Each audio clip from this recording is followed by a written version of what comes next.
मित्रों, क्या आपने कभी विचार किया है कि कुछ घरों में ऐसी संतान क्यों जन्म लेती है जो अपने माता पिता को अत्यधिक कष्ट पहुंचाती है? आखिर इसकी वजह क्या है?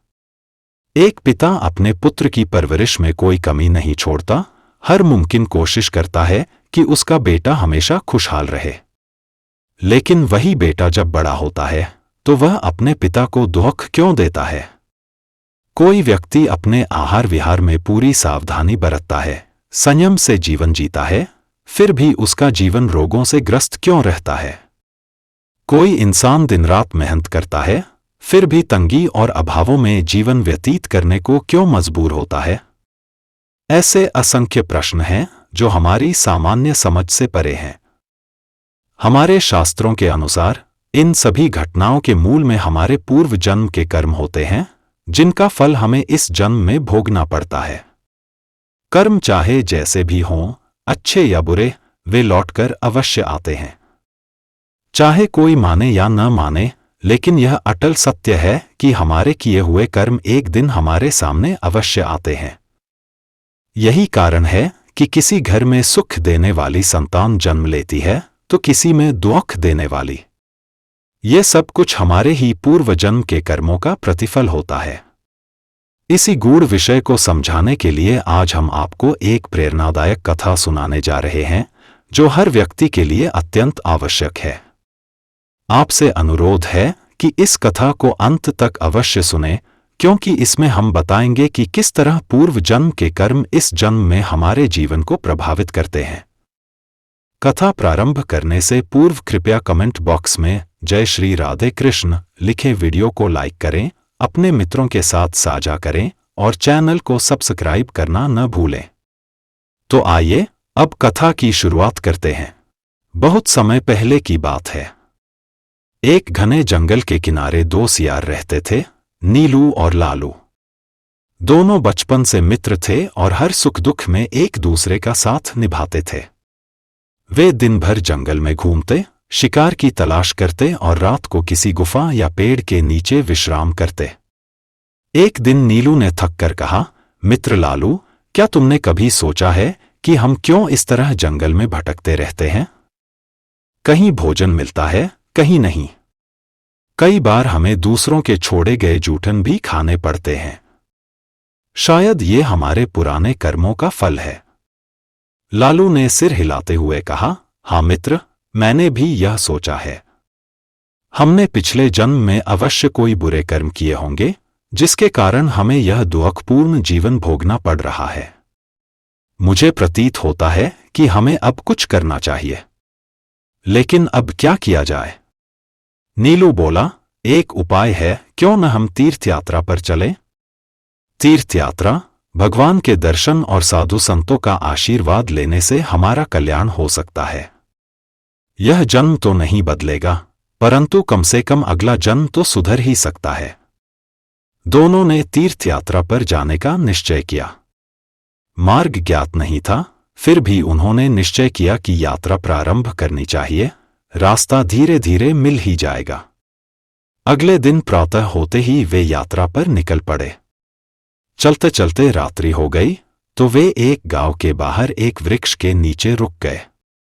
दिन भर की थकान के कारण वे तुरंत निद्रा में चले गए। प्रातः उठकर उन्होंने पुनः अपनी यात्रा प्रारंभ की। दोपहर होते होते उन्हें भूख का अनुभव होने लगा। सुबह जब वे आगे बढ़ने लगे तो लालू की नजर एक मुर्गी पर पड़ी जो अपने चूजों के साथ थी। लालू ललचाया और बोला, अगर हम एक चूजा खा लें तो हमारी भूख भी मिट जाएगी। नीलू ने रोका, नहीं लालू, अगर हम पुण्य कमाने निकले हैं तो हमें हत्या जैसे पापों से बचना चाहिए। ऐसा करना तो दूर, यदि ऐसा विचार भी मन में आया तो भी पाप लगेगा। हमें कोई वैकल्पिक उपाय खोजना होगा जिससे हत्या भी न हो और हमारा पेट भी भर जाए।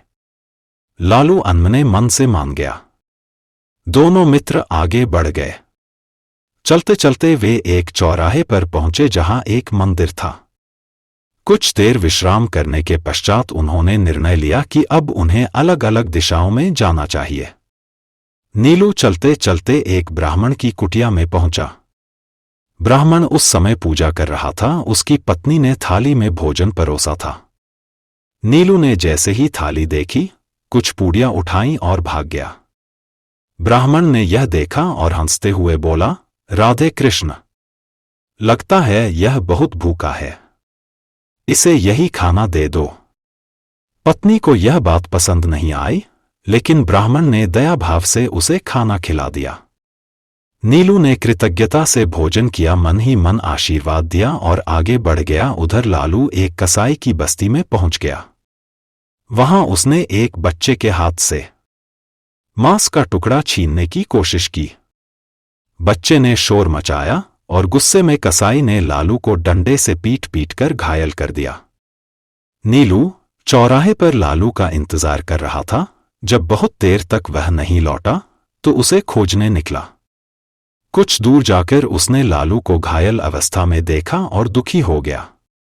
लालू ने सारी बात बताई और कहा, मैं उस कसाई से बदला लूंगा।